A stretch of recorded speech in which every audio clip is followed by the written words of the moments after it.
Hello and welcome to South Asian Chat, a podcast series proudly brought to you by the Institute of South Asian Studies at the National University of Singapore. I'm your host, Bian Sai, a visiting researcher here at the Institute of South Asian Studies. Following the visit of India's Defense Minister and National Security Advisor to China in late June, Indian External Affairs Minister Zheng Jaishankar also made a visit to Beijing on July 14th. This marks the first formal visit by the Indian Foreign Minister to China since the border clash in 2020. It also comes after the disengagement at the final standoff point along the China-Indian border in 2024, a symbolic sign that bilateral ties may be entering a new phase of free collaboration. Against this backdrop, we're fortunate to have Professor Raja Mohan, our visiting research professor here at ISAS, to take us through on the latest developments and the possible trajectory of China-Indian ties. Hi, Oh, Professor Mohan. A very warm welcome. thank you Uh, very much, Bian, and thank you for inviting me. Let me begin with my first question. We all know on July 15, Chinese Foreign Minister Wang chaired the Council of Foreign Minister meeting of the Shanghai Cooperation Organization member states in Tianjin, which was also attended by Indian Foreign Minister Zheng Jaishankar. Since its establishment, the SCO has played a significant role, like in maintaining regional peace, promoting shared developments, and strengthening mutual trust among its members. However, recent turbulence has intensified internal tensions within the organizations. Like in May, military clashes erupted again along the Indian-Pakistan border, and in June, the United States and Israel jointly launched a military strike against Iran. So, given this complex backdrop, what are India's key objectives in participating in this SCO summit? Yes, Bian, as you said, this meeting was an important one. Is visits by the Defense Minister, the National Security Advisor, and the Foreign Minister are taking place after a gap of nearly 5 years, when the India-China border clash took place in the Ladakh sector of the India-China disputed boundary. Now, I think from the Indian side, there were two major objectives. One was to continue this high-level conversation with the Chinese leadership. And since the Prime Minister of India, Narendra Modi, is also expects to travel to the Shanghai Cooperation Organization later in August, that I think the task of the Foreign Minister was to prepare for that visit and to advance the recent thaw in bilateral relations between India and China. As you rightly said, the Kazan meeting between Prime Minister Modi and President Xi had formalized the completion of the disengagement at the various disputed points that had arisen in the 2020 crisis and before that. So I think the idea was to work out a broad framework in which India and China could make further progress. Some elements are already there on the table. For example, the resumption of proper visa facilities, the resumption of direct flights. So some of these issues, I'm sure, is taken up. But I think the main purpose was to continue the high-level contact with the Chinese leadership and to prepare for the visit of Prime Minister Modi to Beijing later in the year. The second aspect, I think, is really, as you said, there have been disputes and conflicts within the SCO. For India, the conflict with Pakistan, which followed a major terror incident in Kashmir at a place called Pahalgam. I think for India, it was important to generate external support for its strategy of counterterrorism in this resumption of terror that has happened between which from India's in India from the Pakistan side.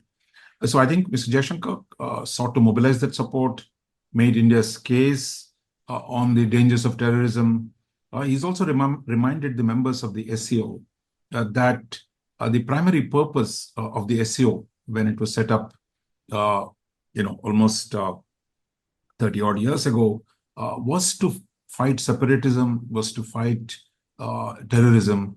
And I think what we saw happen in Pahalgam is linked to both these trends.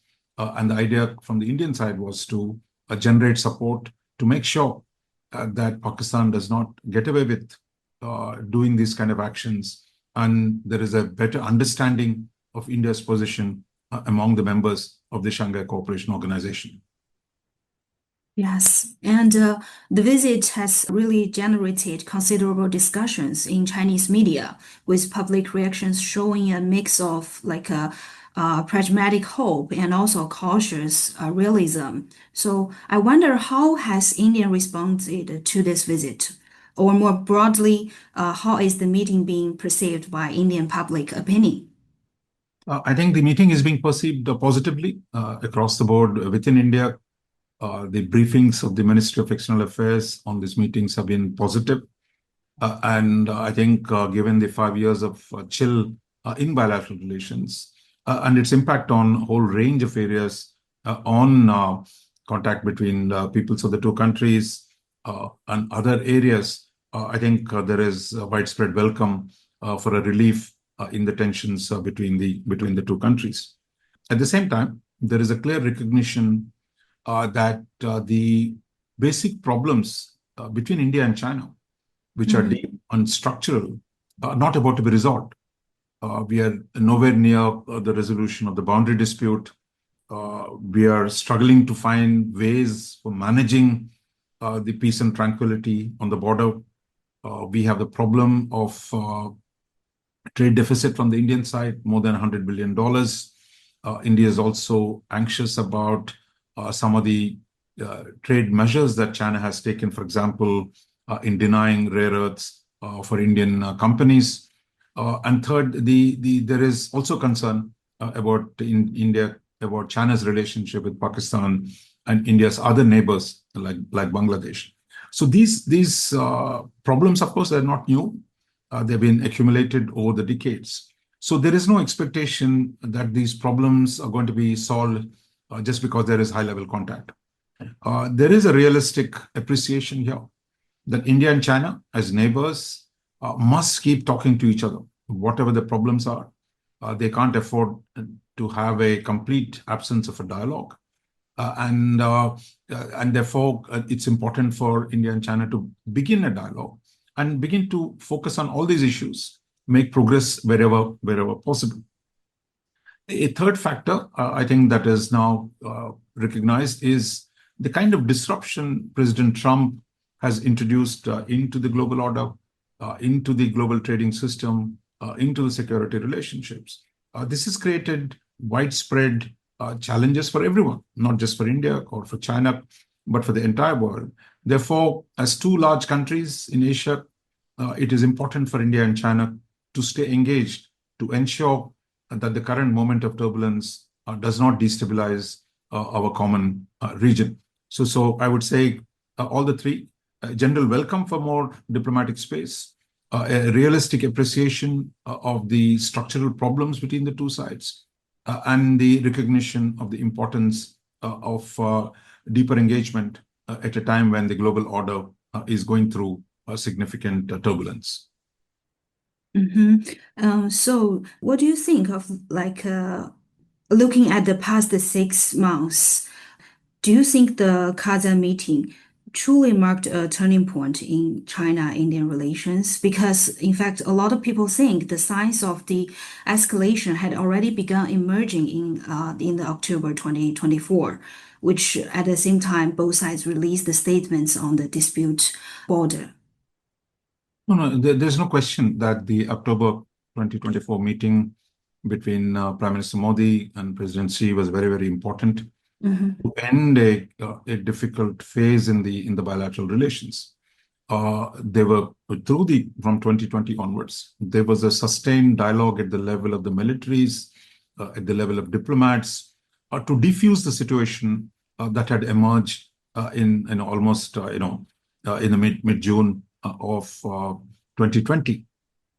So I think the progress in those negotiations was very slow, painful, and by the time the two leaders met in Kazan, I think the difficult process of disengagement was completed, and that the two leaders recognized the importance of that moment and agreed to revisit the bilateral relationship and to resume political contact and political dialogue, which is what was agreed. And since then, we've seen the visit of the Indian Foreign Secretary to Beijing and the initial steps that were taken in terms of the restoring the Kailash Mansarovar Yatra from the Indian side and the discussions on restoring direct flights. So I think we are just at the beginning of this process. And as we know from the past, India-China relationship, even when things are improving, will move very slowly.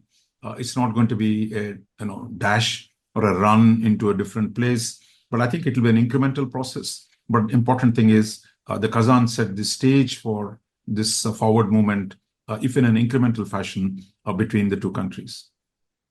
Yes, it really is. So, in your view, what major obstacles do you foresee in the next phase of China-Indian relations? Like in seeking to reset the relationship, what are the most urgent steps needed? I would say, at least there are three factors I think we have to be conscious of. One is the making sure that there are no fresh eruptions on the boundary. As we know that we have a long and contested boundary, and that this boundary has been intensely militarized over the decades, and that it's important for both sides to ensure that there's no fresh incident of confrontation. So therefore, I think the need to develop new protocols of maintaining peace and tranquility on the border is important, but negotiating those protocols might take some time. Therefore, it's important that there is political will and careful military management by both sides to ensure that there are no fresh incidents on the boundary that will derail the whole process again. The second, I think, is the trade-related issues. Both sides have complaints. India has complaints about a $100 billion annual trade deficit with China. The Chinese complain about India's restrictions on Chinese investments and other trading measures. India has problems with the Chinese weaponization of interdependence, for example, on the rare earths, and the denial of certain technologies and materials to India. So I would say that there is a lot of work to be done that to restore a normal trading relationship. Well, both sides have complaints. My sense is managing this carefully and not creating additional problems like we have the rare earths crisis today, that these problems need to be resolved. But if you don't resolve some of these problems, then things could get a lot worse. Again, I think we'll slip back into a phase of distrust. Mm-hmm. The third aspect, I would say, is the relationship with the third parties, whether it is a question of relationship with the US or China's relationship with Pakistan. I think India's... So I would say the third parties have always had a big effect on India-China relationship. And at this point, how the US factor and the Pakistan factor will play out will also be important,